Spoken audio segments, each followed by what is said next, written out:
Welcome to Updated Autopsy Report, a podcast from Yotze Ben and Friends, where we read and watch the inspirations behind Ace Attorney. I'm your host, Ben, and with me today is Dessy. Oh. And two good friends of ours, Tiago. Yo. And Rose. Hi. We're all longtime fans of Ace Attorney. We hope that through our perspectives, it'll reveal new details and provide interesting commentary for all the media we discuss. Our intro music is by Lace, and you can find all her other work at leiss.bandcamp.com. Today, we are discussing the 1989 Shin Honkaku mystery novel by Alice Arisugawa, The Moai Island Puzzle, but we are not alone on this island. There is someone else here with us, and that is the one and only MinovskyArticle, who is our guest today. Welcome to the show. Hi, happy to be here. Thank you for being here. This has been a long time planned crossover here that we've been trying to make happen, and I'm glad that we were finally able to make things work. Yeah, I believe the first time you and I talked about me being on here, you were still doing Ace Attorney versus Professor Layton, which is Oh, good one. A very strange game. I love that game. Me too. Me too. But, in lieu of that, I'm glad that we now have the opportunity to talk about mystery novels that inspired some of the stories in those games. Yeah. I think for most of the rest of the crew here, they do not have a whole lot of experience with Shin Honkaku style murder mysteries or anything like that. Am I correct in that assumption? This is my first one ever. I've never heard of this before we started reading this book. I'm pretty sure I might have said the word Shin Honkaku once or twice before this on the podcast, but fair. I feel like it's something I had faint knowledge of, but had never really looked into. How about you, Minovsky? Oh yeah, I'm a fan of a lot of the this particular wave of novels and some of the authors therein. But this was my first time reading this particular book. I had this book on my nightstand for a long time, and then when we were talking about your rubric that you had, I was like, oh, I have that one. Let's read that one. So, yeah. This podcast gave me an excuse to finally learn about Alice Arisugawa, but as far as Shin Honkaku itself, that is something I would consider myself a big fan of. Right. Ooh. And we've already touched on some other Honkaku novels that have come up, and other classic detective fiction, that sort of thing. I mean, it is kind of a period that is, I always hesitate to make a blank statement, but it's roughly equivalent to what we would maybe refer to as the golden age of mystery fiction for Western fiction, for Honkaku in Japan. And then you had Shin Honkaku, which was, obviously literally new orthodox style mysteries. And that adds on some extra layers to what we would consider traditional murder mysteries. And again, Minovsky, correct me if I've got anything off here, but they're a little bit more detail oriented. They have more of a focus on fair play and showing all the evidence to the reader. And sometimes there's a little meta stuff going on too, in that they are referring to previous mystery novels, or fictional detectives, and being in conversation with other mysteries, right? Yeah, a lot of the authors want to really show off how well read they are. So just like in this book, they'll often reference other fiction writers, usually from the classic period. They just kind of want you to know, oh, this is just like the case in this book. So yeah, there's a lot more meta awareness going on at this period too. That's correct. Yeah. I think the kind of start of this wave is usually pointed at is the Decagon House Murders by Yukito Ayatsuji. That's one of the big ones, yeah. But obviously there's stuff that came out before this. Shoji Shimada is a big one, and Tokyo Zodiac Murders came out before that book as well. So that's all kind of part of this wave of new murder mysteries that kind of started to happen there in the 1980s and beyond. And Soji Shimada, the author of Tokyo Zodiac Murders, is the one who does the introduction and the English translation of this book. So it is one of the founding fathers of the movement talking about where this fits into it.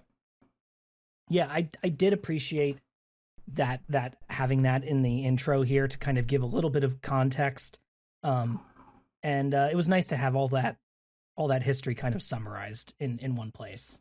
Mm-hmm. Yeah, as someone who didn't know about Honkaku or anything about it, it was interesting to see it all laid out in front of me. It like by someone who did it themselves. I've never even like heard of Honkaku. To me it sounded like choose your own adventure novels or something like that, but not that at all.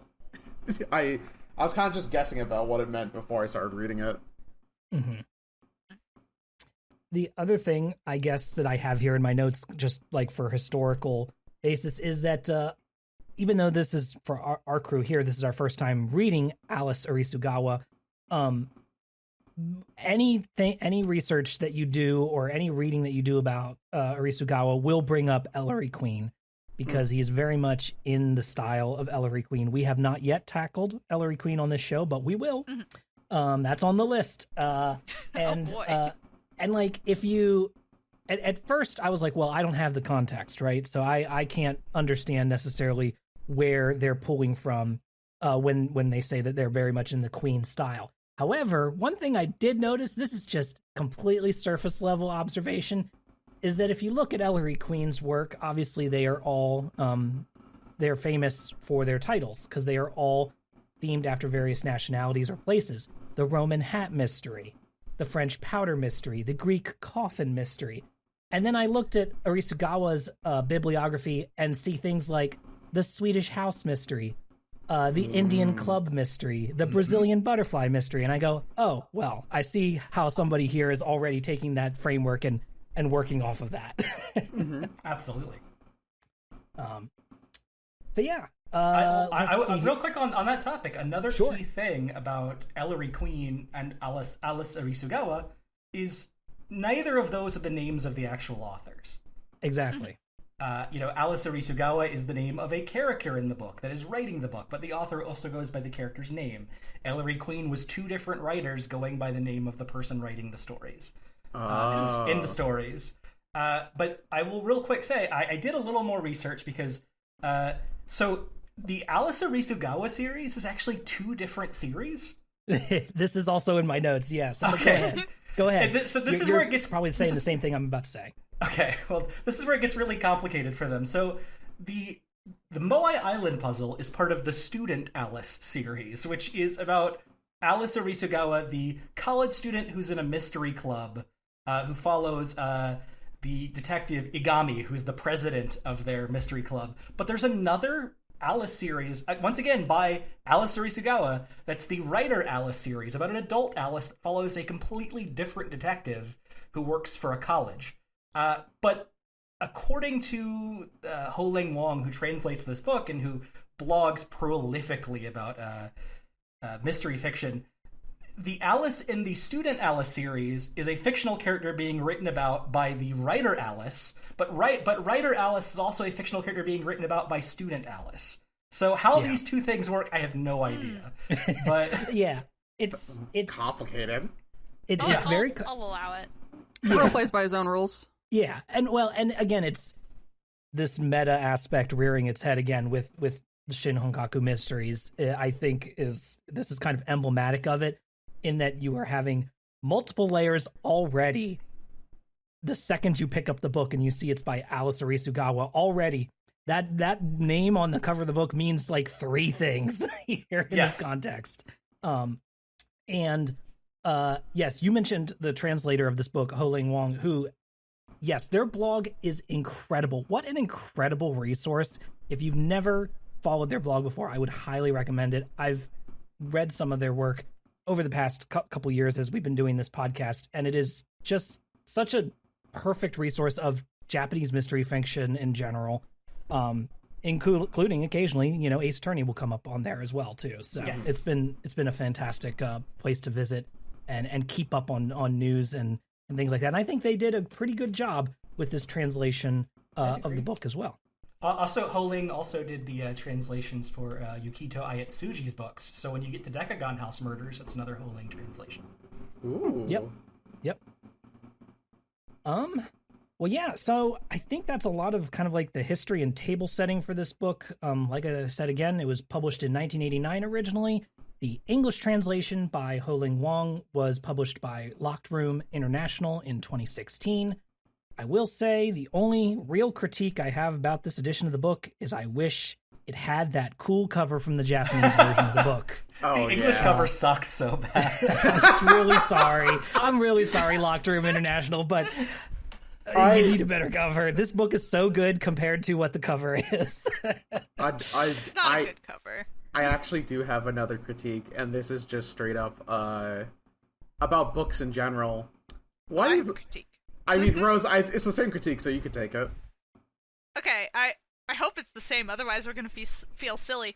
So why, excuse my language, the fuck, it does the table of contents not have the page numbers on it? I opened this book and almost lost my mind immediately. I went in with the intention of like, I'm gonna try so hard. I got my highlighter, I got my pencil. I'm gonna solve something. And what I immediately had to solve was what chapter, what page does each chapter start on? Because I could not. I've never seen a table of contents that didn't have the page numbers. I don't know what they were thinking. The game is already afoot. You're trying to figure out what the hell the chapter starts. The puzzle has begun. I guess it was like psychological warfare. I don't know, but I immediately was like, all right, that's it. I'm writing in this book. Like. Oh, you said fuck Rose used, specifically in the future on the podcast. Not putting them in there. As someone who likes to like pace out their reading and be like, oh, I'll read a chapter a day. I was kind of stunned to see that, to be like, all right, I have no idea how to measure how close I am to the book other than going through it. So it did. As somebody who waited to the last minute once again, I did not have a problem with that. You're the Usually that's my job. But I finished it last night. I finished it last night too. High five. I finished it this morning because I want. So, would you like to explain what you did? Because did you follow through with the bizarre challenge that you set for yourself that you told me about the prior 11 o'clock this evening? morning, Ben goes, "Did you hear Tiago's Tiagoism this morning?" Oh, okay. It wasn't a Tiagoism.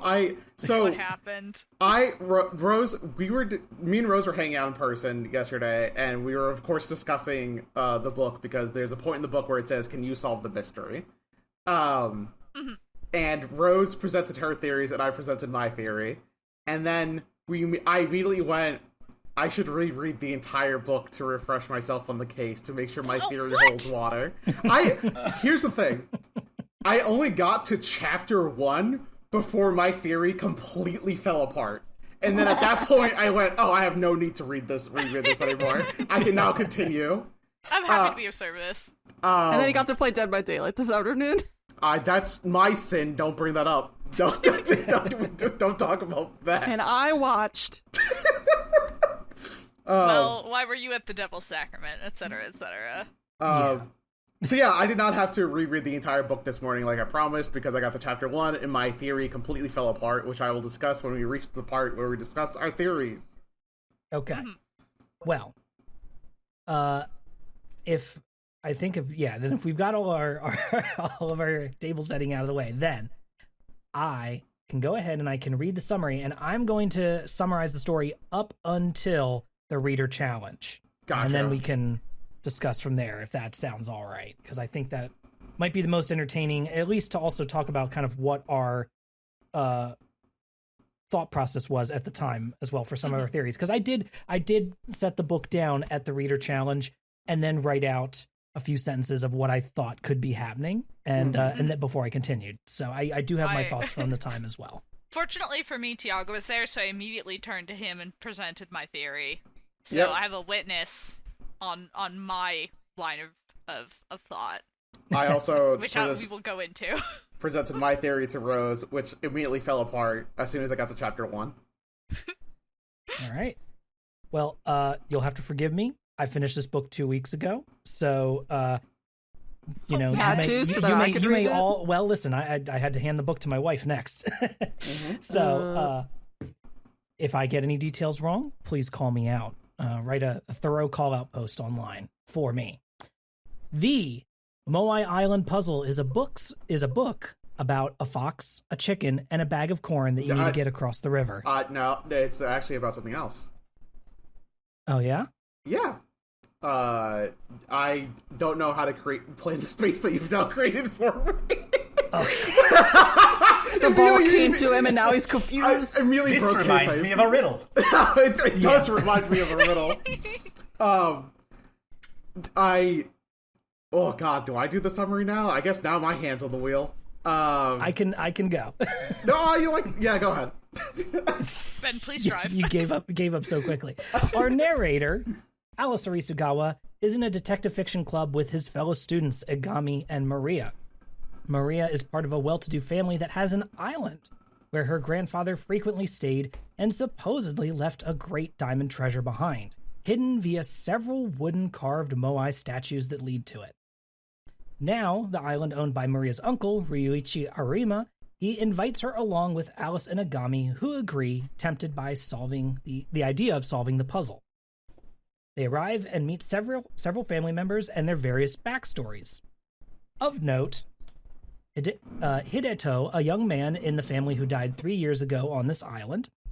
Also present are his fiancée, Reiko, who was adopted into the family, Kazuto, the annoying little shit of the family, Kango Makihara, Uncle Ryuichi's brother-in-law, and his daughter, Sumako, with her husband, Junji. We also have Toshiyuki Inukai, Ryuichi's half-brother, and his wife, Satomi.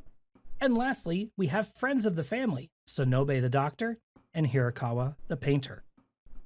Quite the cast. As you might imagine, their idyllic vacation is quickly spoiled by an oncoming typhoon and the murder of Kango and Sumako, found shot dead in a locked room. A real locked room mystery. Despite the horror of this, Egami, Alice, and Maria quickly begin to try to piece together how this might have happened, but find themselves stymied by a lack of evidence. Unease at the idea of the murderer still out there notwithstanding, the trio try to solve the Moai puzzle and enjoy their remaining time until the next boat arrives. However, the day after the next, they bike over to Hirakawa the painter and find him shot dead as well. Now worried about people being picked off one by one, the group decides to huddle up and wait things out, but not before the main trio solve the puzzle, only to find the hiding place empty of any treasure. Defeated, they return to the main house on the island. Kazuto, however, believes everyone suspects him and wildly brandishes a pistol to warn them off. Yet later that evening, he's found to have shot himself and left a confession letter and a huge pile of evidence saying that he has committed every murder so far. This, of course, is not satisfactory to Egami and Alice. Using the evidence left to incriminate Kazuto, Egami begins to piece together the real killer and lays out his argument for who it is. The book then asks, did you figure it out as well, dear reader? I have a lot of theories, but I think the first question I have for everyone is simple as this. Did anyone actually solve the Moai Island puzzle, just straight up the one about the diamonds? I had no idea what the solution. No, absolutely not. I thought I had something. I thought I had something. Trying hard. It was just like, all right, let's see if we can connect the lines and get something. I have nothing there. And the other thing was, like, they brought up the golden mean or the golden ratio multiple times, and I was like, well, it could kind of be that shape, but then that doesn't ever come up. So that wasn't anything either. No, I tried. I sat for a very long time sitting there connecting lines to all those dots. And yeah, I could see the shapes that they were creating. I was under the assumption that it was supposed to create a path. However, they discuss in the book that it doesn't create a path, but a bunch of shapes that... Then they discuss the idea of an evolving puzzle, which is a puzzle that changes as you solve it. And they go from... 2D, 3D, blah, blah, blah. Yeah, 2D, 3D, and then finally 4D time. You have to cut the pieces out once you draw the lines in between them and make them into a shape of a rock that's on the island. And at that point, I went, I'm sorry, Egami, I don't think I could have solved this one. It's shaped like a crystal from Crash Bandicoot. I would love to know if any of the readers of the book, like, actually snipped out the pages of their paperback and attempted this. Fuck no. I got words on the back of there. I'm fine with highlighting and writing on a book, but I don't think I could cut the pages out. I don't think I could do that. You go ahead. I had the idea of like what the shapes could be, but no idea what to do with them. I was never going to figure out the third dimension. And we don't have access to the rock, so how could we have? Well, how could we have solved this? I guess there's like a little picture of it on the map, but like I don't know. I'm fine with taking the L on this one.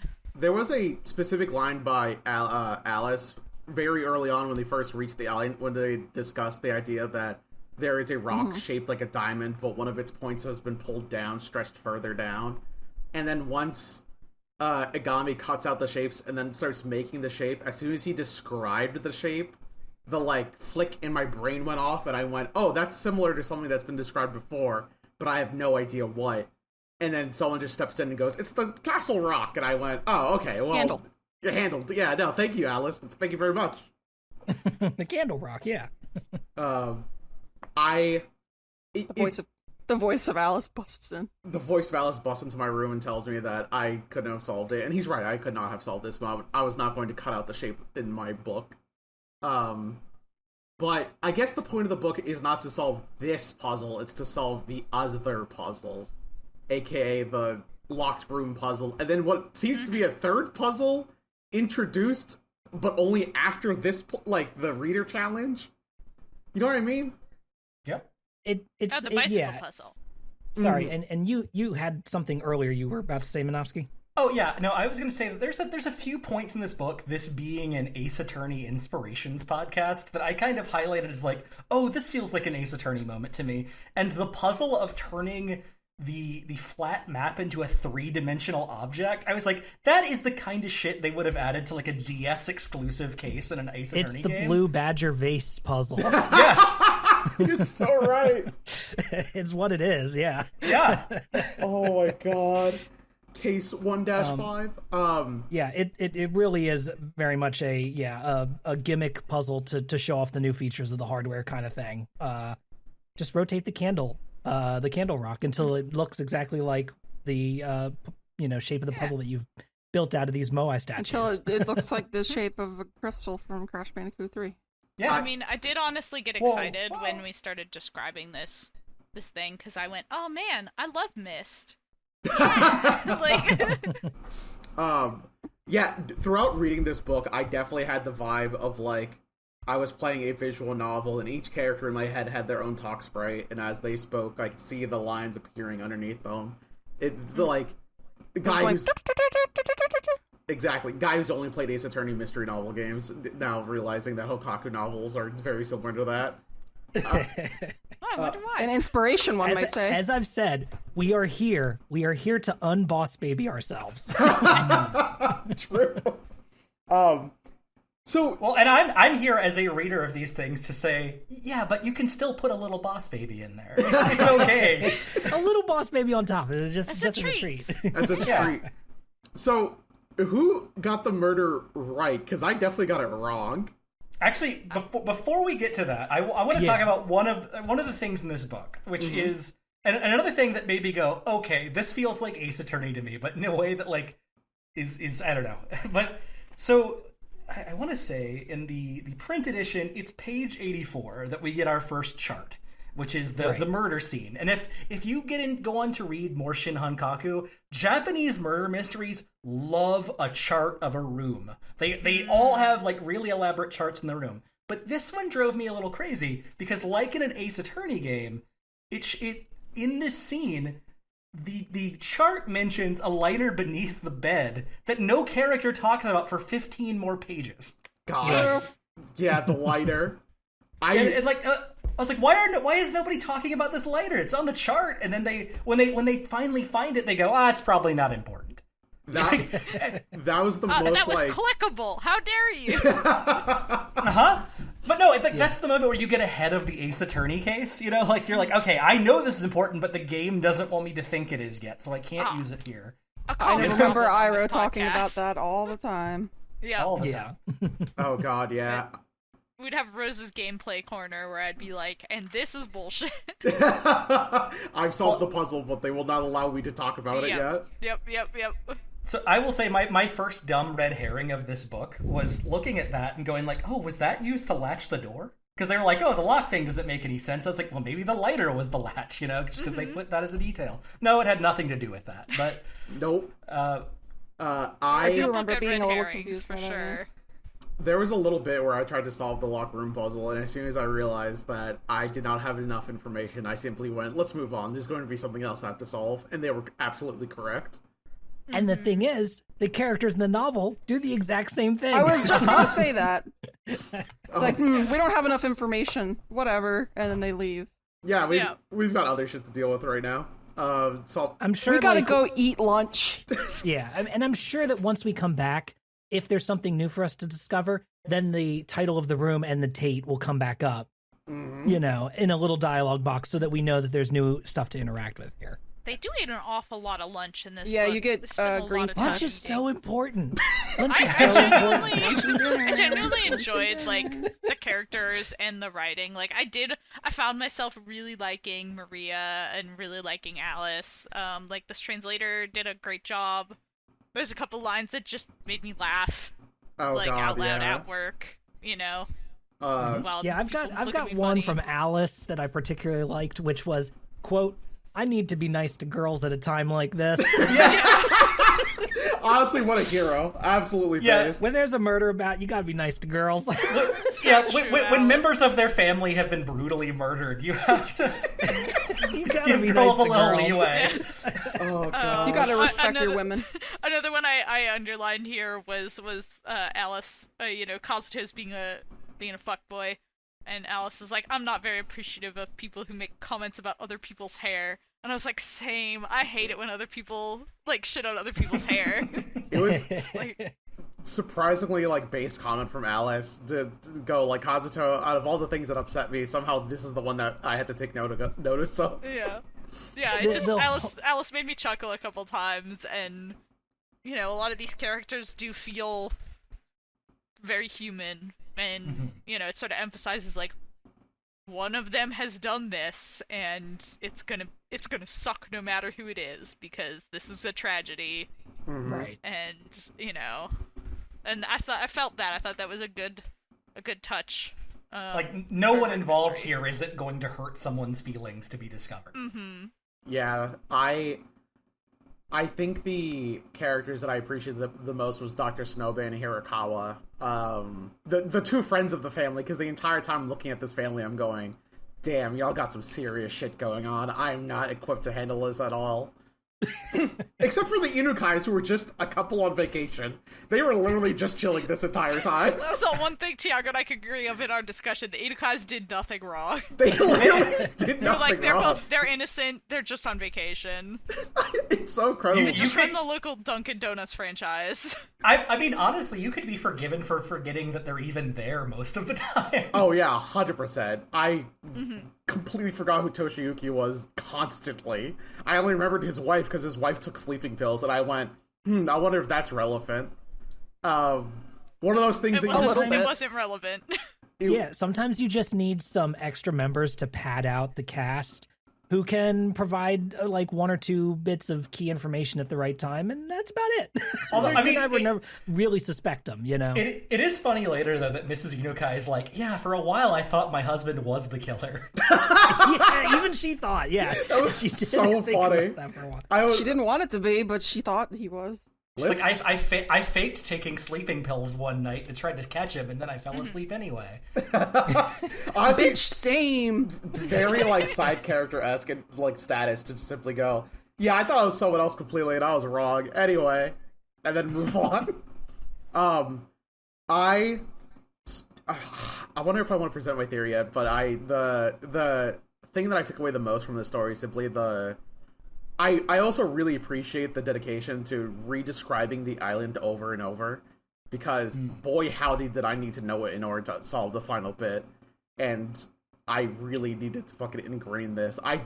Mr. Article, you posted the book cover on Blue Sky the other day, and I saw it and went, what the hell? Why don't we have that? That's so much cooler than ours. And it's so much more helpful to solving the mystery. Kirby's not allowed to be angry in America. God, so we can't have cool maps? Oh, God. My life, my kingdom for a cool map on the cover of a book. Honestly, I agree with you completely, because, not only is it cooler, but that cool map is so much more helpful in solving the mystery. Yes, God. Than most of the charts we actually get. I feel like we're really dunking on our book cover, and if listeners say had an alternate book cover or just read this not with the physical book, the book cover is just not very good. It's just a photo of the actual Moai statue from Easter Island, which is very definitively not what is in this island. These are not actual Moai statues. But it's also, and I hate to put this down, but it's also it's the profile of a Moai statue, but also it looks like it's been put through a piss yellow image filter. It got set out in the sun for a little too long. Give it a break. That's what all ChatGPT or whatever the fuck AI generated images look like now. That piss filter. Oh, yeah. God. True. All right, cards on the table. I was teaching the kids at work to identify it. Cards on the table. I did not realize there was a Moai statue on the cover of this book till just now. I have not looked hard at it enough. I simply went. My dear friend. I mean, listen, I get it's not compelling to look It's at. dark. It's a dark image. Hey, fucking. I was more concerned with. Literally, they say don't judge a book by the cover, and I went sure, whatever, and then moved on. You did not. That is. You didn't even give it a chance. I just went right into this. Could have been just a stack of papers to me. Based honestly. Oh, God, I really do like this book, so I do appreciate the, repetition of reinforcing the idea of you have to understand everyone's a panorama villa, the artist lives a happy fish villa, that is it. There's no other buildings. Get used to this concept. There's a U-shaped island, there's a U-shaped path, Horseshoe. There's 3 bikes. Horseshoe Island. I played Zelda. Yeah. There's 3 bikes, there's 1 boat, these are the items that you have to work with, right? There's 1 rifle, until, surprise, there's actually second gun. 2 guns. The second gun is the thing that made my brain went, okay, well anything is possible now. There could be 2 killers, there could be 1 billion killers, there could be 10 guns. Everyone here has killed somebody. They brought up the black and yellow pit vipers so often that I was like, it was a relief when one showed up at near the end of the book. I was so mad. They were catching them and yanking their teeth out. You bitch. Yeah, Alice calls it slimy when he touches it. Incorrect. I know. I've touched a snake or 2 in my life. I'm gonna guess that the author Alice Arisugawa has never touched a snake. Probably. Ooh, I believe it. Got a little bit of Indiana Jones in him. I worked very hard to take notes, so every time the snake appeared, I would just write, "Oh, Chekhov's venomous snake." Just in my notes. I was also offended by the actual animal cruelty of you ripped the fangs out of a snake, it's gonna starve to death. Now it's gonna die. Fuck you. Oh, so we knew he was up to something bad. I thought milk. Alice takes care to throw it out to toss it and not kill it. But yeah. But he doesn't know it doesn't have fangs. I didn't know that Kazuto ripped the fucking the teeth out. I thought he milked the venom out. They literally say he defangs them. Jesus Christ, what a jerk. I know. And that's so much harder than milking a venom. Yeah. To perform on-spot dentistry to a fucking snake. We can discuss how Kazuto is probably one of the most annoying people possible on this fucking island. There's a line later that I really appreciate, but that is post the reader challenge, so I'll discuss it then. But Kazuto, the entire time, I'm just going just shut up and be normal, just shut up and be normal, I'm begging you. The book itself calls him a creep. It refers to him as oh, this incestuous creep. He's always looking at his cousins weird, God Christ. Yeah, the book's not kind to him. When that whole conversation happens, when they reveal that that's why he's jealous of Alice, and the exact phrasing I believe is something along the lines of he's jealous of your swimming and time with Maria, and Alice is basically just I don't think about you at all. Like, that's how he reacts in the book. He's like, I didn't know he was jealous of me at all. I just thought he was kind of weird. God, yeah. There's so For much me, it about was Tuesday. Yeah. For me, it was the day after the painter got murdered. The idea to prank somebody after a second murder is insane to me. I feel like I'll prank... When you're the most likely suspect in the room, too. Yeah, like, I'm too busy thinking, oh, I'm gonna protect my life out here, but also I gotta grab a snake real quick. Oh my God. Oh, Lord. Alright, I'm just gonna say my theory at this point. I thought it was Junji the entire time. I discussed this. Are we moving into theories? I'm moving into my theory because my theory is incorrect and therefore I feel comfortable sharing it. Whoa, spoilers. Oh, spoilers. Good point. It wasn't Junji. I think there's going to be spoilers for the book, yeah. There might be some spoilers here. Get on that. Read the book. The book goes on to talk about Genji's, jealousy for a hero, oh my God, I'm forgetting. I gotta pull the cast out of the book. Hirakawa, thank you. I was gonna say Hirasawa, and that was incorrect. Hirakawa's and Sumiko had a relationship 3 years prior that was definitely an affair, and I went, oh, scandalous. And then, literally, as they go over to see the artist's body, they see a painting of Sumiko in front of the artist's bed, which is a little weird, but fine, whatever. And it's like the equivalent of like putting a mirror above your bed. Somehow that would be way more tolerable to me. I can't put... It'd be weirder. A mirror, fine. Whatever level of vanity you need to have for a mirror, that's A-okay. But a painting of someone else has a whole different context. A painting of someone else that it's an open secret you had a relationship with at some point. Yes, and is also on the island with you right now. That's insane. They said we should hang it up in the panorama, and he's like, no. No, absolutely not. We're keeping it here. It's just a little odd.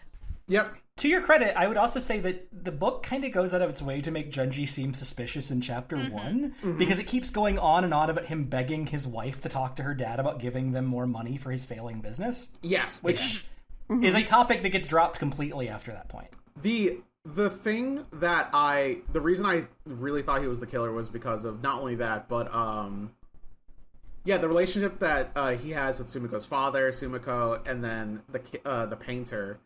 I felt like Kazuto, in my theory, if Junji was the killer, Kazuto was just a scapegoat, which they go on to discuss about how, like, yeah, that makes perfect sense. Kazuto's the perfect scapegoat because, one, he's an asshole, and two, nobody likes him. The thing that made the theory fall apart immediately was in chapter 1, Dr. Sonoba says, oh yeah, except for Alice, Igami, and Junji here. Everyone here is from 3 years ago. And I went, oh yeah, Junji wasn't there. Fuck, Junji wasn't there. Why would he do any of this? He doesn't give a shit about what happened to Hideto. Oh god. And since the mystery really fucking presented like Hideto being the main motive for all of this, then there's no reason he would have that motive. Jealousy just doesn't do it enough. And then I was like, oh yeah, it's not Junji. Shit. Fuck. Alright, well, it's probably the other person. And then... And that's when Tiago realized that perhaps I had been correct. Yes, but I don't... Should we go... I mean, what was your theory, Yeah, let's do all of our Mr. theories. Article? I'm going to say I'm notoriously bad at actually solving mystery novels. I'm shaking your hand. I had ADHD, and it was really, really hard for me to keep up with everything that they were throwing at me. Look, I am also medicated for those things. So like there were a few times where I thought I knew where it was going, and it's like, okay, but I'll be honest, like I reached the thing, and I'm like, all right, well, I'll just keep reading. Like I'll trust the roller coaster to just take me where I'm gonna go. I was sitting there thinking to myself, like as characters were going, like talking in the book when I was getting towards the end of it, I was like, sitting there thinking, okay, it could be this character because this is their motive, and this is how the book would probably end if it was this character. And I did that for just about everybody, but god, could I not figure it out. Yeah. They said, did you figure out, reader? And I said, nope. Turn the page and read the answer. I don't have time for this. Let's move on. There we go. What about you, Ben? Well, yeah, I can read what I wrote here when I got to this portion, which was, this is what I wrote. I think it was Reiko. We saw her on the boat visiting Hirakawa, and she has the motive to kill him, Sumako, and Kazuto. But I don't understand how, like, the note and the bikes played out, and I don't know why Sumako's dad would have been killed, and I can't figure out how or why the locked room happened. So I have motive, but I don't understand how she did it yet with the bikes. Is what I was trying to figure out. So I was half right, basically, in that I had the right person, but I could not figure out the locked room thing. That was really what was stumping me, because I figured, like, well, there's going to be something with bikes and going back and forth. We saw her go across once on the boat, so there's got to be something with, like, moving things around that probably happened there. I was like, but I don't know, right? I couldn't like literally parse it out step by step the way the book does later. And also then I could not figure out the locked room thing, which the book also introduces an element that all the other characters in the world know, but I just do not intuitively know, which is Japanese inheritance law. Yes. Yeah. Oh, So, yeah. That was my fault, I guess. I also, like Ben, guessed that it was in fact Reiko, and I was correct. My guess was based on she was the only person who had motive, and also there is a comment the Doctor makes at one point where he says something like, oh, like, the murderer is not a very good shot with this rifle. Like, it's a rifle, it'll kill anything, but they're not a good shot. And for some reason, like, that came back to me, and I was like, I bet this is enough for me. Yep. There was a little more vibes based, but that's silly, Reiko. She can't shoot, but man, she could cook a lunch. She can make a mean sandwich. I mean, she did shoot a bunch of people. Like, she got the job done. She was very smart. Well, but she got smart. her. As the cook, nobody got poisoned in this book. True. That would have put the suspicion on her. It would have been too easy. Rereading chapter 1, there were two things that made me realize: one, it was not Junji, and two, it was absolutely Reiko. Number one, Junji was not there 3 years ago, so the whole thing about the puzzle and all that stuff, none of that applies to Junji, and therefore it doesn't hold enough, like the whole jealousy angle. Two, it discusses that Reiko went mad after Hideto's death and was hospitalized for a year, and I went, oh, she's super angry. There's no way she's not pissed. It was probably her. Literally, like, me walking home, like, from hanging out with Rose yesterday, going, oh shit, it was probably Reiko, wasn't it? I'm smart I did it.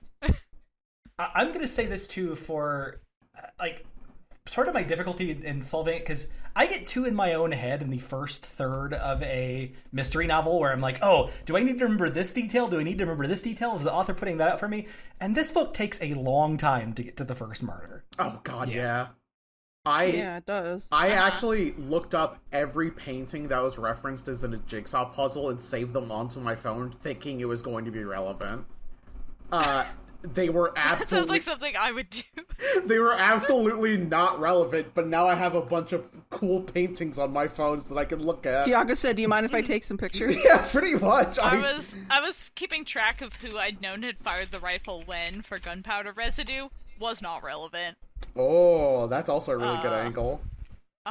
Did not come up at all, except for the characters being like, oh, well, the police will probably test for this later. I love how often every character goes, yeah, the police will mention this later. The police will go into this later. Like, I love that they all agree that no one has any fucking solid investigative skills, so they go, well, the police will test for this later.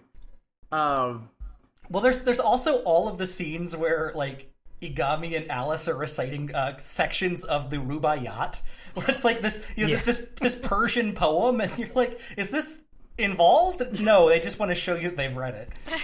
It really was. So They're smart. college kids. They just read it. They got to show off that they know it still. I love Dr. Sonobe going, I love talking to the youth because they present so many weird ideas, but sometimes they're right. And then that's how I felt about literally all of this shit going about, like, the paintings, the poems, literally looking into every single little thing to go, oh, yes, is this a clue to figure out the murder or the Moai Island puzzle? And it was neither. It was just a fucking painting. I mean, at one point, Sonobe is like, what were we talking about while we were building the puzzle yesterday, Mr. Agami? And Agami's like, the pros and cons of Kantian philosophy. And then it's like, and Sonobe is like, that's right, we'll get back to that later after we solve this murder. Yeah. Sure, buddy. Sonobe, we're not done. Kant. Oh, God, Christ. It does make me want to go and look up the books that they all referenced in the investigation club, but maybe later in my own free time, or maybe as part of this podcast. I don't know what Ben has decided for the rubric. Some of them are on there. You will. I think you will on this podcast. If I had to guess, you will eventually get to John Dixon Carr and Dr. Fell, because they refer to Dr. Fell's lecture about locked room mysteries, in which the character in one of John Dixon Carr's books like unloads like this entire several pages worth of breaking down like the mechanics of how locked room mysteries work in every single detective book. Oh, yeah, and then Maria referenced that in the book by going, well, now it's time for Maria's lecture, and Alice is like, please don't put me back at school, I'm on an island right now. Which I really appreciate. People are dying, Maria. Can we take a moment real quick to discuss Alice and Maria's relationship? I love them. I think they're really cute. Rose was like, we were discussing with Rose yesterday. You want to share my extremely based take? Yes, exactly.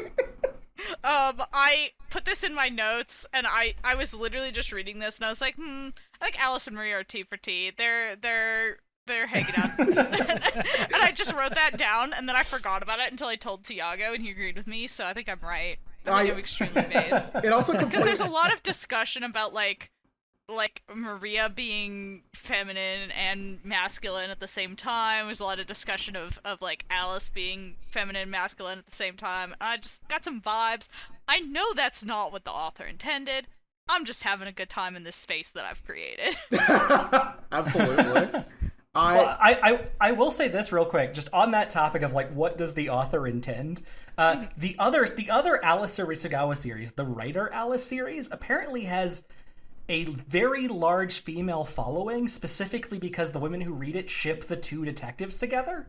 Sure. And right. whether or not the author intends for that, apparently, according to Ho Ling Wong's blog, several of those stories are published from a publisher and magazine and stuff that caters specifically to male romance. Ooh. So whether or not that's intended, like the audience picks up those things, and hey, who's to say that they accept the premise? Who's to say? I think I've got something going here.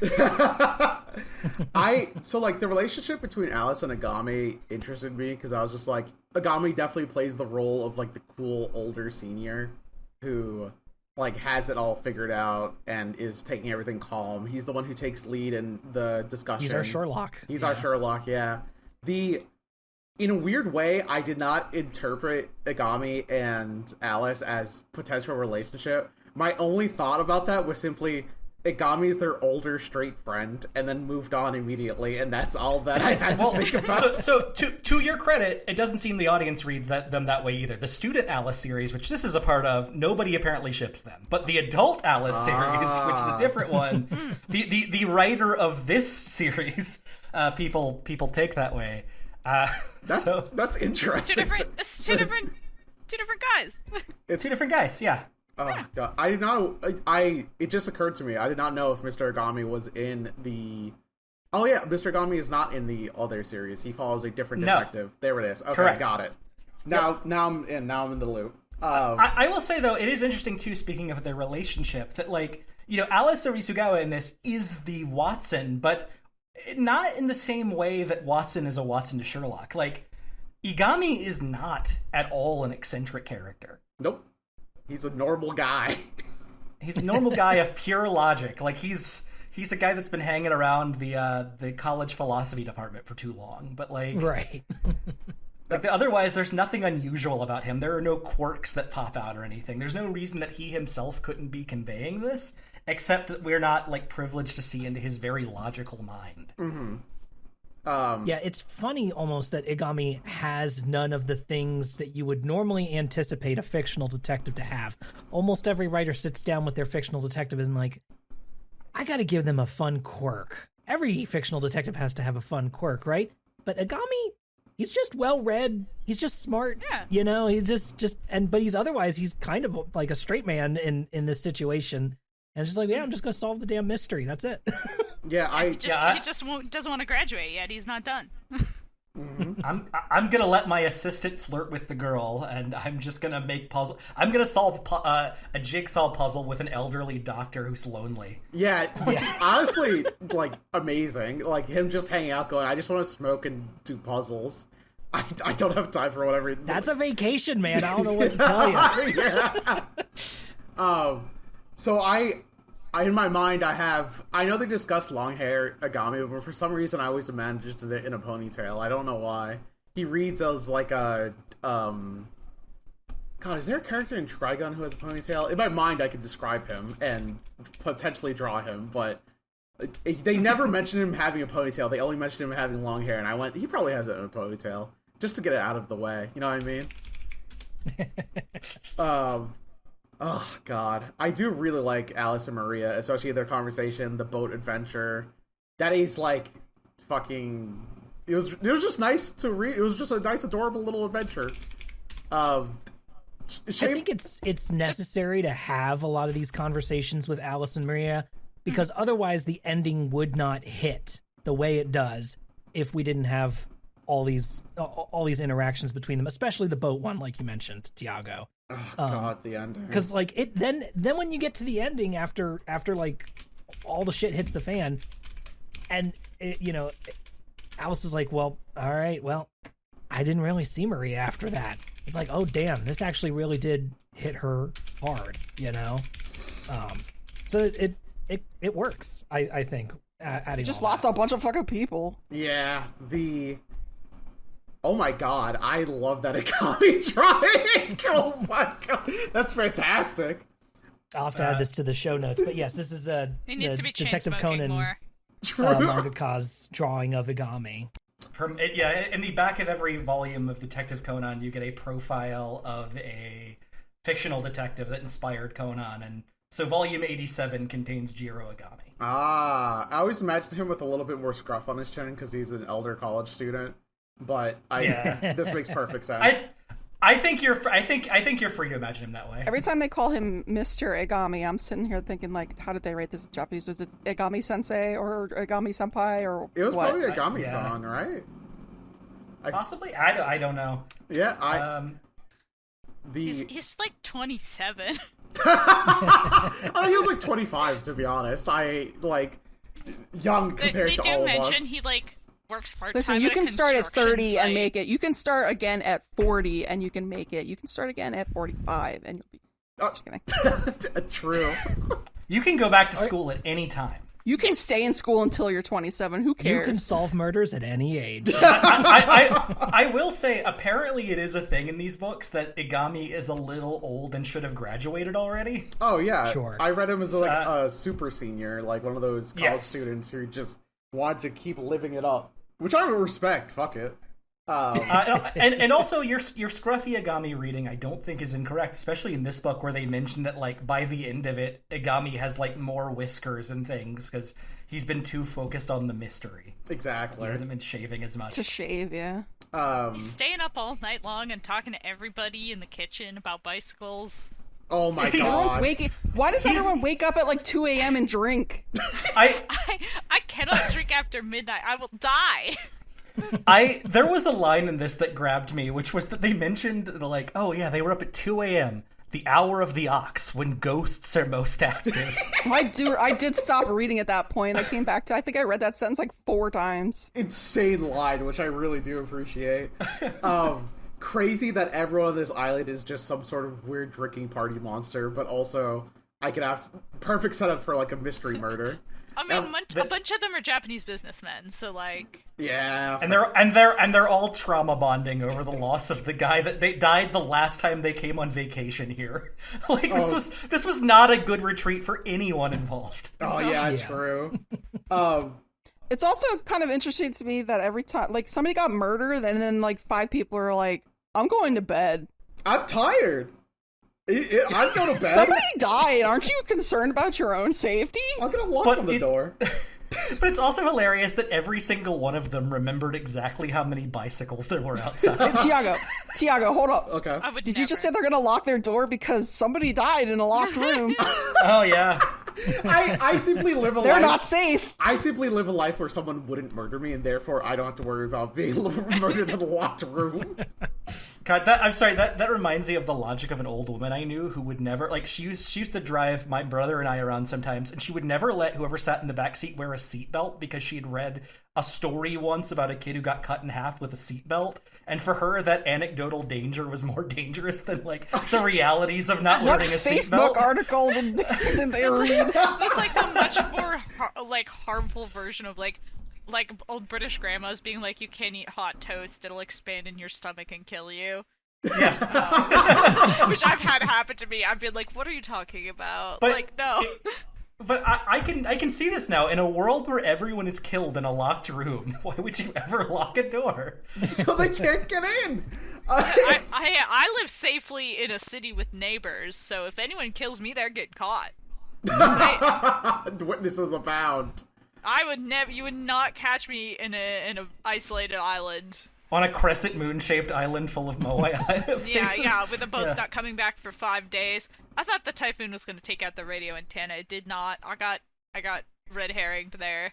Oh, yeah. Yeah, they were like, oh, the radio. And I was like, that shit's going in She 2 ripped seconds. that out with her bare hands. She was like a fucking gorilla. She ripped that out. Yeah. For her. Yeah, we didn't formally say it, but they do discuss who is the murderer. And you can reveal it, Ben. Ben and I already revealed it. True. Yeah, well, I can, and so I have a little bit of a summary here, trying to lay it out. So again, correct me if I'm missing any details here, but the answer, of course, lies primarily in the events of 3 years ago. Of course, sure, make me feel so great. Hideto had solved the island puzzle, but Kazuto drowned him to claim the diamonds for himself. Sumiko and Hirakawa, having a bit of a liaison, just a little bit, both witnessed this and told Kazuto that they'd keep quiet and assist in covering up the murder in exchange for the diamonds. Yet, eventually, Hideto's fiancée, Reiko, found out. She planned to kill Sumiko only in her room, but Kango was in the room and witnessed the crime, so Reiko had to kill both. She then carefully moved items back and forth on the island to be able to murder Hirakawa without suspicion and gain the evidence needed to frame Kazuto for the previous murders and expose him as the killer of Hideto. Then Agami and Alice have a calm, quiet confrontation with her about this in the room, and the next morning, tragically, Reiko's body is found outside in the bay, having thrown herself into the water. After leaving the island, Agami and Alice return to their lives, and Maria, distraught by the tragedy, disappears from their lives. So it's a bit of a downer ending, all said. God, I liked how somber that ending was. Like nothing felt good in the aftermath of having solved this problem. Yeah. It's a very maybe realistic is the wrong term, but it's just a very that's people the facts of killing this many people. It just sucks. No matter what happens, whether you figure it out or not, it's bad. Vengeance will also hurt the people you love. There's no treasure. People died. No one's happy. Damn, no treasure? That sucks. Yeah, you didn't even get the damn diamonds. Yeah, we never see a diamond won. Like that stuff's already been spent somewhere. They go on to discuss there is a framed suicide note in which that Kazuto discusses what happened 3 years ago, how he killed Hideto, and that Hirakawa and Sumiko blackmailed him essentially into giving them the diamonds to cover up the body. And it was at this point, that I thought that oh, maybe the two murders were committed separately. Kazuto did what Sumiko and Kango, and then someone else killed Hirakawa, but then Reiko... That's too complicated. They discussed the fact that it could not be multiple murders, because there is a new puzzle that is introduced post the reader challenge where they discussed the bicycle thing, and there was no way I was going to get the bicycle puzzle. I do not feel like that's a solvable puzzle.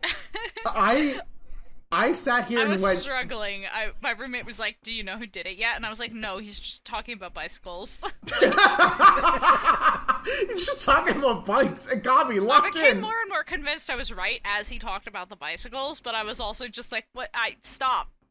Yeah. That's when it becomes a Professor Layton puzzle of, like, the movement of the bicycles back and forth. Well, then two bikes went, you're wrong. You're wrong. I feel like if I had the puzzle presented to me in the beginning, it probably would have given away who the killer was.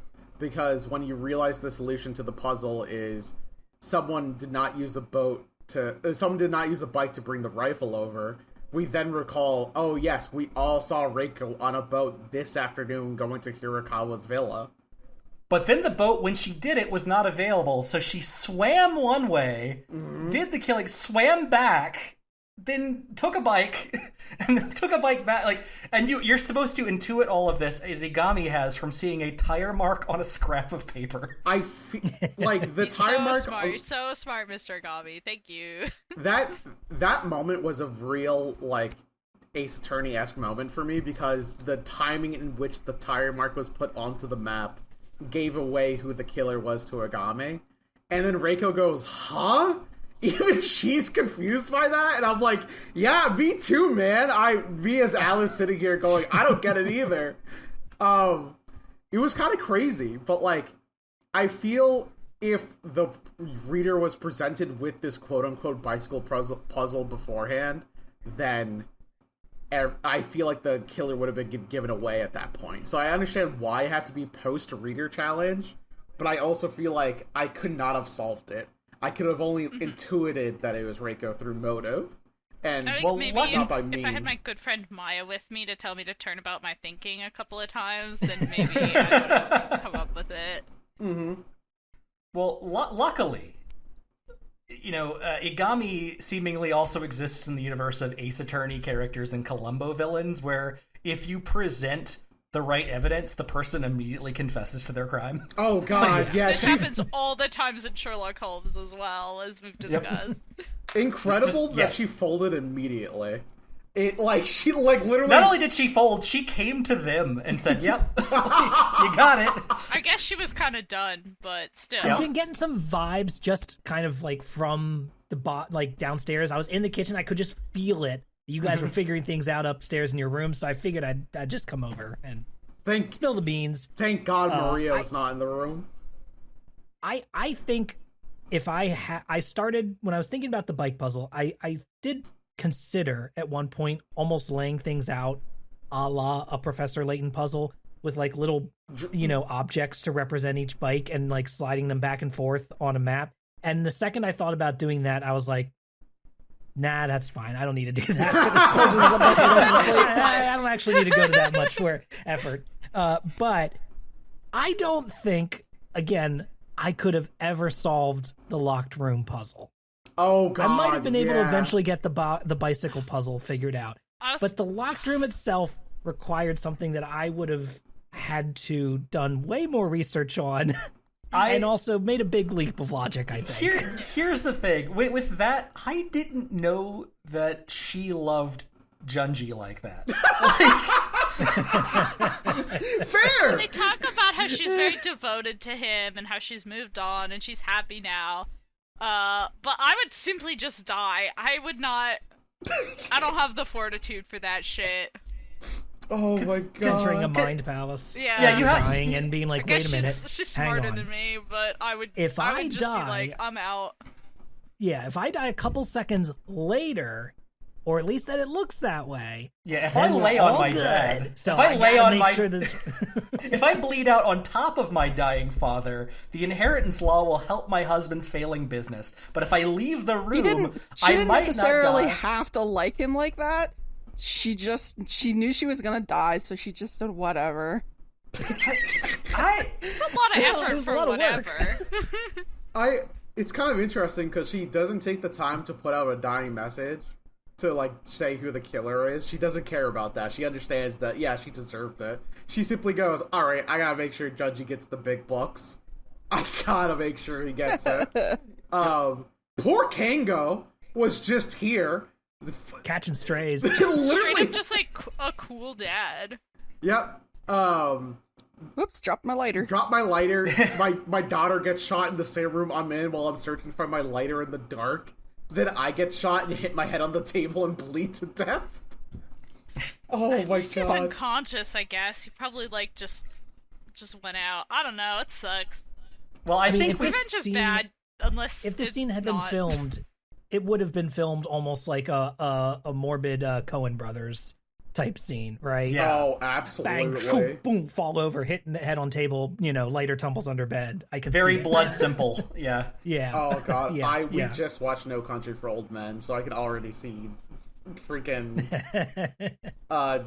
Anton just falling. Yeah, there was no way I was going to solve this puzzle, and then they discussed, like, oh, Sumiko did it for the pure love of their husband. But also, none of us can confirm this, so please, I'd prefer it if you ignored this, said Mr. Ogame. Which is a really funny line to think about. He also goes, I want to make sure Junji also gets the big bucks. Guy, we all love Junji here. Junji, everyone's Junji favorite guy. Didn't do anything wrong. Well, I mean, other than being like a kind of he gambled a bunch of money away, didn't he? Yeah, okay, that is bad. Listen, on second thought, you don't gotta hand it to Junji. I'm not gonna not hand it to him, but I'm also not gonna hand it to him. I think instead of like everybody loves Raymond and everybody hates Chris, it's everybody tolerates Junji. And everybody hates Kazuto. Fuck Kazuto. All my homies hate Kazuto. What an asshole. Like Agami's like, yeah, he's like, whenever he shoots the gun, he's like going like, and like, damn, like he's like making noises every time he like hits a can. I mean, honestly, that's kind of funny though. I like that bit where Alice is like, just the Alice narration's like, he just brought us out here to show us how good he is at guns. God, yeah, he did. I mean, honestly, he was a well-written and realistic character too, though. I was like, I feel like I kind of know this guy. Like, I've met this guy. I have a cousin like meet this. Him again. Yeah. I got a shitty cousin or two. I got a lot of cousins. They have a cousin like that too. The discussion, Sumiko then discusses like, should I have regretted killing those two? No, but I definitely did not regret killing Kazuto. A year after the Christmas of the year that my husband died, my fiance died, he made it an advance towards me and then played it off as a joke. In my mind, I already shot him several times at that moment. Is the hardest line, actually. Yes. Yes. Yeah, I was about to say, Rose, how's this fair on the scale of women's wrongs? On the women's wrongs, I think she should. Yeah, I'm with her. I'm a women's wrongs supporter. Kazuto had to go. Kazuto, I could see being killed. I felt a little bad for Sumiko and Hirakawa. I didn't feel that bad for Mr. Hirakawa. He turned out to be kind of a scumbag. He did? He wasn't the worst, but I don't know, man. You suck. And Sumiko. I also love that Sumiko's remorse is what made Reiko realize they all did it. Oh yeah, 100%. Like, Sumiko gives up the game while Reiko is in the insane asylum. Oh my god. And they think that she thinks she's too catatonic to recognize what they're talking about, yeah. Yeah. When there was sobers up immediately, clocks out of the asylum the next day. I got plans now.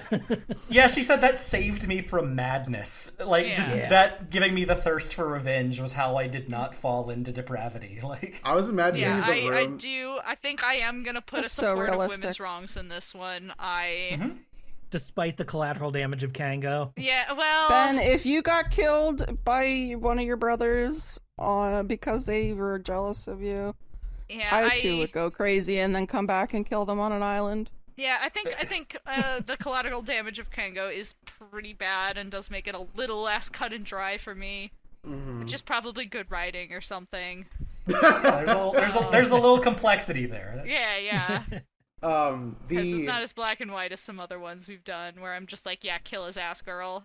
I think if Kazuto wasn't on this island, I could say that confidently Hirakawa was the worst person on the island. But, like, Kazuto puts his fucking thumb on the scale so hard it breaks.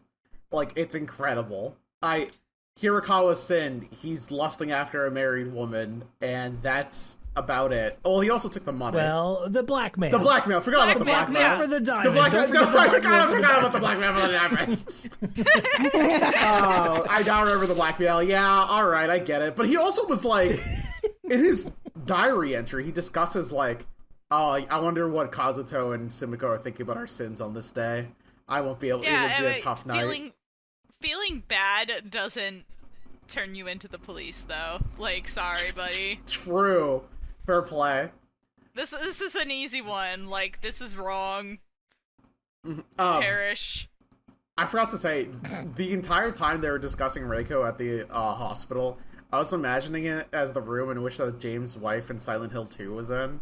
And I don't know why, but that imagery really stuck in my head. Was simply just like, instead of Maria in the bed, it's fucking Reiko and Sumiko's there going, oh yeah, we really should have done that, Hideto. I'm really sorry. Oh god. I want to compliment too real quick. There is a really good bit of how the book is structured toward the end that got me good, which is that there's, like, this is broken up into like sub chapters, so they're numbered in every chapter, and I love that the last murder, the gunshots, is just like 4 sentences. Oh, it's such a small subchapter to signal that like the last big piece of this has happened, and it's surrounded by much longer subchapters. And I just thought that was like such a great way of doing that. It was so sudden to me that I had to like reread that just to make sure. I was like, wait, what? I love it. I thought the subchapter thing was lovely. It made me feel like I was making progress even when I wasn't making a lot of progress, and I liked that. You're making progress. I mean, yeah, but not as much as the subchapter was nice, though. It gave me like a quick break to be like, okay, what did I learn anything? Mm-hmm. If you have to put a bookmark in or something, it's like, oh, okay, I can do that right here. Yeah, I have my little sticky notes that I was putting in. Because I kept having to go back to the character list to be like, who are these people? For like the first 2.5 chapters. I kind of forgot who Kango was until he died, and then I went, oh, I guess I should learn who Kango is. He's dead now. He might not look relevant. Poor Kango. I mean, listen, he was an innocent guy. He did nothing wrong. He did not give off any death flags. He was just... He dropped his lighter. He dropped his lighter and then he died. That's tough. Oh, God. Yeah, that'd be me. Same, though. The ending in which they discuss the epilogue about like how Alice is like mentally waving a flag saying "Welcome to the Island of Death" did make me think of that one painting that keeps coming up in things. Oh my god, I can't actually remember the name of the painting now. The Isle of the Dead. Oh my god. We recently played Signalis as a group. Oh god, yeah. Well, Tiago played it and we all helped. Was this the one that they mentioned in the Boy and the Heron too? Yep. Yes, Isle of the Dead. Yeah, is an Arnold Brocklin painting that I believe he's redone multiple. He redid multiple times, but yes, shows up a lot in. At least it feels like recently it's been cropping up more and more in media that we've been encountering. It's fucking sick as hell name. Japan seems obsessed with that particular painting. Like, I've seen it redrawn by Katsuhiro Otomo and a bunch of other manga artists. Yeah, that's true. Yeah. It's a real banger. All my homies right love the Isle of the like, Dead. If you are making like any piece of like horror media, you gotta have Isle of the Dead. You gotta have Kronos devouring Saturn. Like, oh, there's true. rules. 2 painting starter kit: Isle of the Dead, Kronos devouring Saturn.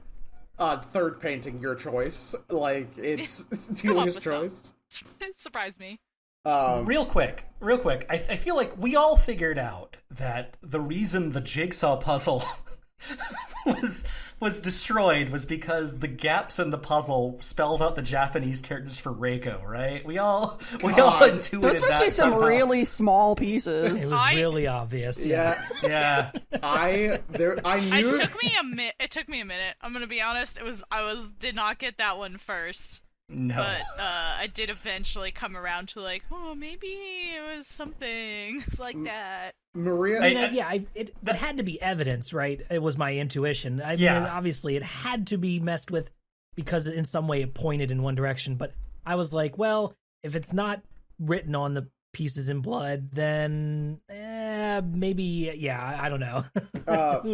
That is when Maria has her little lecture on dying messages and discusses how you can leave a dying message, and that must have been the latter in which that the dying message was made by removing instead of adding to it. But even which is even I think that, probably when I picked up on it, was not at the time, but after. I thought that what happened was the pieces were assembled in the way that it would spell out the name. I had no idea that it was the gaps of the painting, which was insane. That feels like it takes so much more effort from a dying man. But, have you ever tried to pry like a nice quality jigsaw puzzle? Get those out? Like, no. God. Especially as you're bleeding to death, you're like, okay, if I take out these 3 pieces, it'll be the Ray character. This is the Oh, hold on, my fingernail isn't long enough. I've got to Hirakawa's over there having his, Spike Spiegel bleed out moment, and he's like, hang on one second here. I gotta take a couple puzzle pieces out. Yeah. I'm carrying this weight right now. Fuck. I do appreciate Hirakawa going like, yeah, you can shoot me. It's fair. It's for revenge. And then after she leaves, he immediately goes, all right, now to get her, this will be a real prank. He's like, I've atoned. He goes, fuck it, I haven't atoned at all. She killed him, and now he's like, well, let me get her. Yeah. Just a little. You got me, fair and square. Creature is barking. Oh dear. Oh god, the creature. I hope that didn't come through. If No. not, No, I didn't hear it. No, It's fine. Roxy gets a starring role in the show. yeah. that's true. A guest Yippee!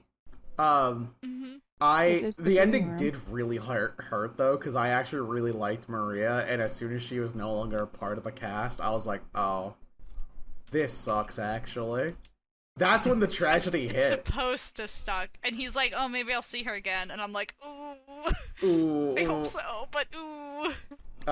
There's a line in which that like after they discover Reiko's body in the bay, that the 2 grieving voices that could be heard are from Maria and Ryuichi, and like which makes sense. They're the ones who are hit possibly the most from this, but also Junji's just there going, "Damn, my wife's dead. That's crazy," and then moves on. Yeah. He in his head, he's also counting all the money he just inherited, so he's Fine. He'll be okay. Junji's fine. everything's coming up, Junji. I hope he's a better man than that, but I have no evidence to support that. So We don't really get much of him as a character other than his money problems. is the thing, so. I did know at the very beginning that it was probably not going to be Ryuichi, considering that 1, he would not kill his son Hideto, 2, he would not kill his son Kazuto. Like, that's crazy if he's going on a son killing spree, so it's probably not him. I mean, he does spend a lot of time like shitting on Kazuto for like being a piece of shit, basically. Yeah. And it's at the point where I'm like, oh my god, like, can you guys? No, I definitely want them to both cut it out. Yeah, I want them both to chill out, but I also don't think that Ryuichi would say, "All right, Kazuto, time to die." Like, Yeah. I mean, he could have gone on the wrong boy died spree. You know? Oh, true. That is a possibility. True. That would have been crazy. I just don't think. Then everyone would have been like, well, maybe he should have died. The whole Kengo death also was like, I don't think he'd kill his brother-in-law. No. The 2 any attachments for him, but he would definitely kill Hirakawa, IMHO. He'd be like, all right, Sumiko, Hirakawa, unfortunate, but time to go. Yeah, this book, the epilogue hit the most for me. As soon, like, it wasn't the deaths that hurt me; it was Maria leaving hurting me the most. That was the moment where I was like, "Oh yeah, everything was real.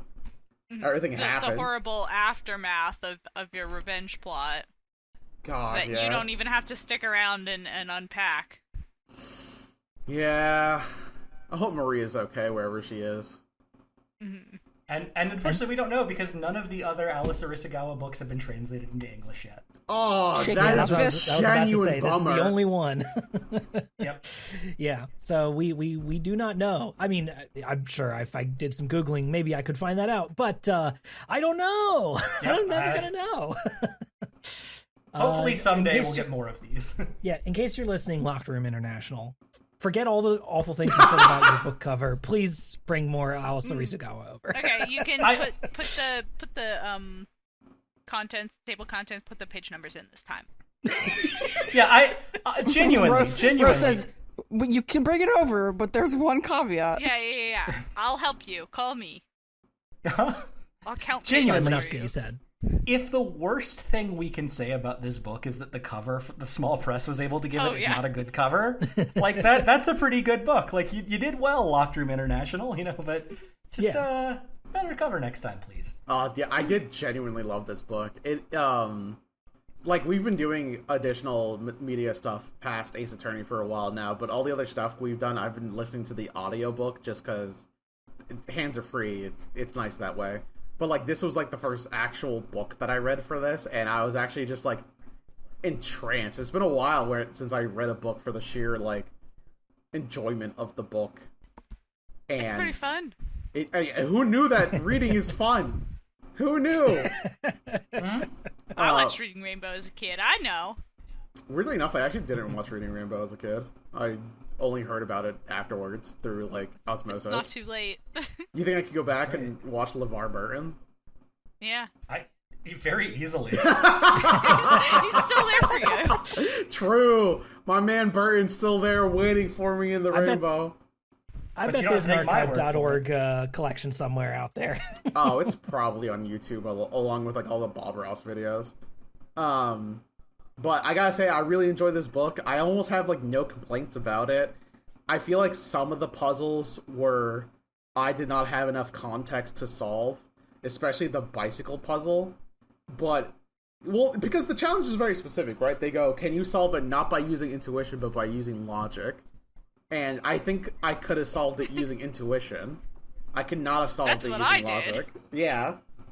You could simply just say, I'm good, I'll do what I want, and then turn the page. Well, that's They did true. say it was up to us, specifically. I really love the line that they end that challenge to the reader with, which is, "This is my puzzle. Please bring order to this cosmos by your own hands." That's some Shin Megami Tensei shit right there. Yeah. I did it my way, with intuition, and a little bit of hints. I did it with intuition, and I was wrong. I went back to I checked my court record and realized that Junji was not there for the really important part, and therefore it could not have been Junji. I did it my way by turning the page and reading the solution. Yeah. There are many approaches. I didn't All of waste them are too fair. much time fussing about it. I was just like, this is my theory. Tiago and I discussed. And then I said, okay, I'm about to find out. And then I read 3 pages of bicycle puzzle. And it turns out the bicycle puzzle was the most important part we needed to know. Yeah. All of the clues have been given to you, reader, except for this long bicycle puzzle, which will actually solve it. If I was given a visual representation of the bicycle puzzle, I think I could have gotten there. I could have laid my way through there. If I can do it like a slide puzzle in Professor Layton, which is the only ones I'm good at. After 2 hint coins, I've got that thing. Oh, yeah. Yeah. I tried so hard not to use any hint coins. So hard. Save the game, use your hint coins, and then just restart. Oh, I cannot do that, Des. That's not for my integrity. Wouldn't allow it. Save scumming your way through Professor Layton. I'll see. Listen, once you have enough hint coins that you can't possibly run out, then it's time to burn through them all. I would save scum in almost every other video game except for Professor Layton because I respect the professor that much. He would be disappointed in that. I can't let Layton down. He needs me. Yeah. Meanwhile, Ace Attorney, I'm like letting my fucking client die like every other 30 seconds, going, damn, I really thought it was the other guy. Yeah, maybe Phoenix will say something funny if I pick this one. Oops. True. Oh god. What did y'all think of the book? I really liked it. Yeah, absolutely. Enjoyed it thoroughly. Yeah, I had a good time with this, and yeah, like we all said, I kind of intuited that it was Reiko just through motive and like almost like pure emotional understanding. But yes, when I tried to bring the logic to bear, didn't always quite click for me. But it was still a really compelling mystery overall. Mm-hmm. And like we discussed previously with the characters, especially with Maria and Alice, the interactions between the characters are really what helps ground it and makes everything hit as the rest of the, shoes keep dropping. Yeah. I would also say that, just again, based on like the focus on like logic and movement puzzles and like constructing things out of other things, you can easily see where this would have been on the reading list for Ace Attorney. Oh god, yeah. The whole end game summary of like the bicycle thing is the most Ace Attorney thing to me, because it like I think it's the statement that the murderer had to go back to Happy Fish Villa is like a line I could see Phoenix Wright saying. Like just the name Happy Fish Villa is true. Mm-hmm.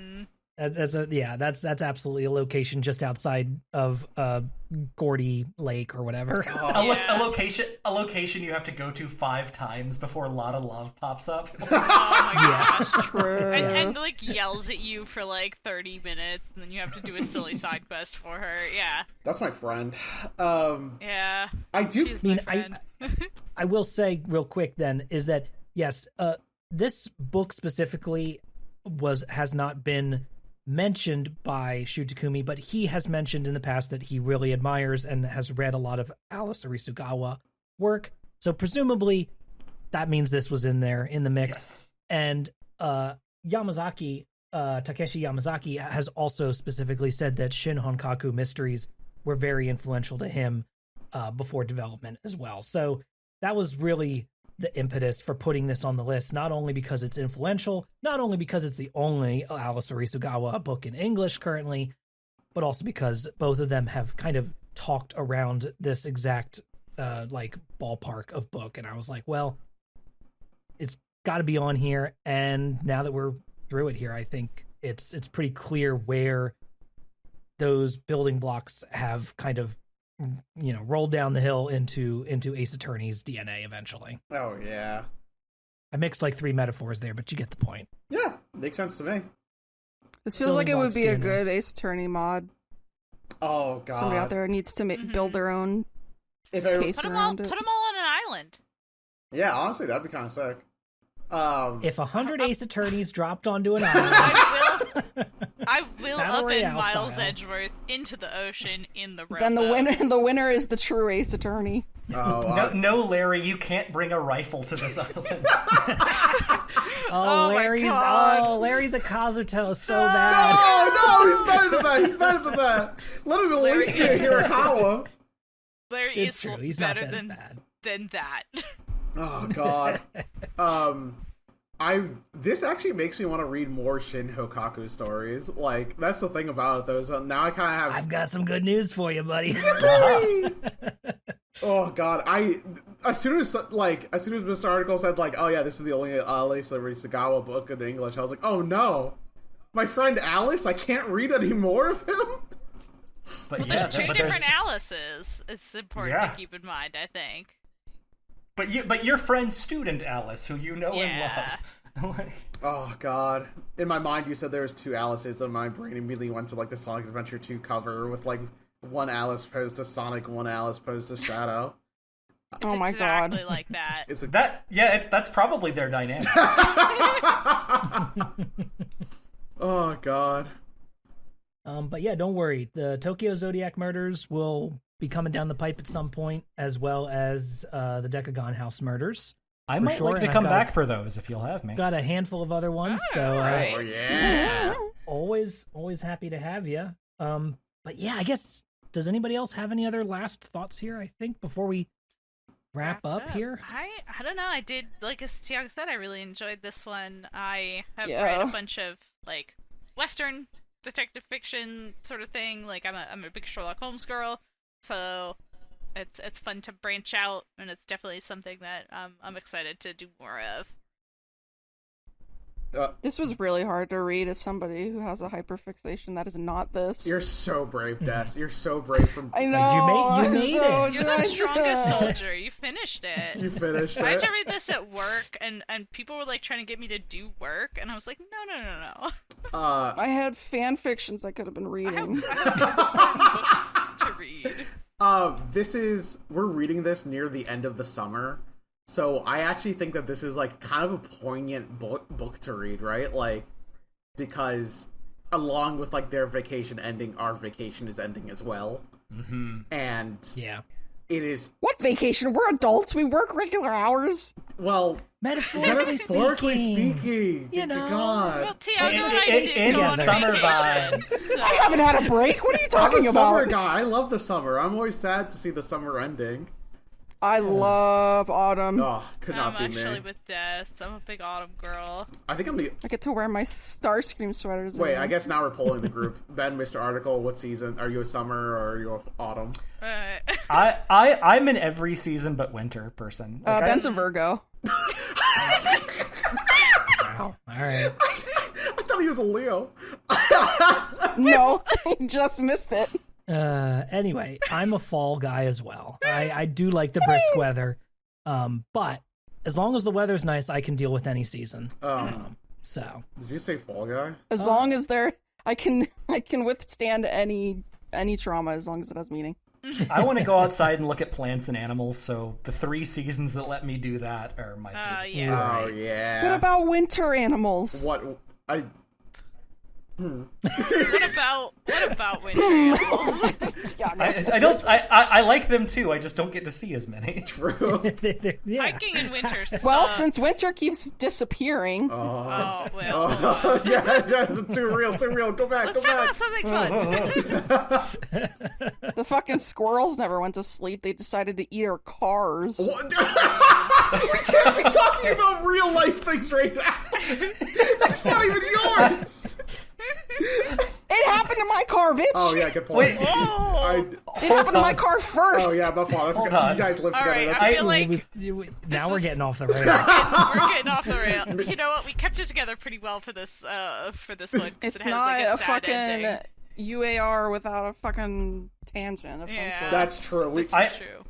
I want to leave the image of a squirrel eating your car a mystery to myself. Like, I just want to. I want to puzzle over the specific mechanics of it until I figure out the movements. Oh, okay. Well, we have pictures, so if you really want to know, I think it's important to know that it's we have insurance photos. it's What, quite- is your car made of cheese? Or It's just as simple as The that. wires might be. Mr. Layton pops up. wires. Mr. Layton pops open the hood. My boy, do you see these Mr. Layton. squirrels? Honestly, Luke, get him to talk to the squirrels. Yeah, Luke, I could use your help actually right now with the squirrel problems we've been having. Oh god. Yeah, because our Luke isn't helping. My sympathies and my condolences to your engine wiring. It's Shaking my fists. Oh man! All right. Well, yes, dear listener, leave it to your imagination. What dark tragedies have befallen my vehicle. But until then, that'll do it for us this week. We would like to thank you for listening, and you can keep up with the show via our website, updatedautopsy.report, which has links to all of our socials, all of our prior episodes, as well as our YouTube channel, which has Let's Plays and other fun videos at youtube.com/@Yotsuben. You can follow me on pretty much all social media at Yotsuben. Dessy, how about you? I'm on Blue Sky at Dessy if you want to see robots kissing. And Tiago. I actually made a switch for my socials. I'm no longer. I didn't want to put my full Govy on the internet anymore because it felt a little weird. Govy? My full government name, yeah. Govy. So put your old Govy in it. yeah. So now it's Tiago time on Blue Sky. I'll update my socials when I have the mental capacity to do so, but if you look up It's Tiago Time, you'll probably find me. I doubt you'll find other people. And Rose? You can find me at Rose Nonsense on Blue Sky and various other places, but mostly Blue Sky, and you can also find me hanging out with my friends in real life, because Ben and Dess are going to come visit us in Boston, and it's going to happen before this episode comes out, so you guys can't dox us, but Exactly. we're all going to hang out in person, and we're going to have a very fun time. And there's gonna be a murder. There might be a There is. murder. This better There not might be. ruin the thing that Dess and I have planned. Burners are allowed, but... It does have to happen, Rose, because then it's a murder scene. This is going to be contextless for the listener. So, No, they'll know. The ones who know will know. Mr. Article, where Yeah, can people find you? you can find me most places online at MinovskyArticle except X, because I don't do that anymore. Hell yeah. I'm shaking your Totally hand. All right. Well, thank you so much for listening. Thank you, Minovsky, for being here on the show. We loved my having pleasure. you.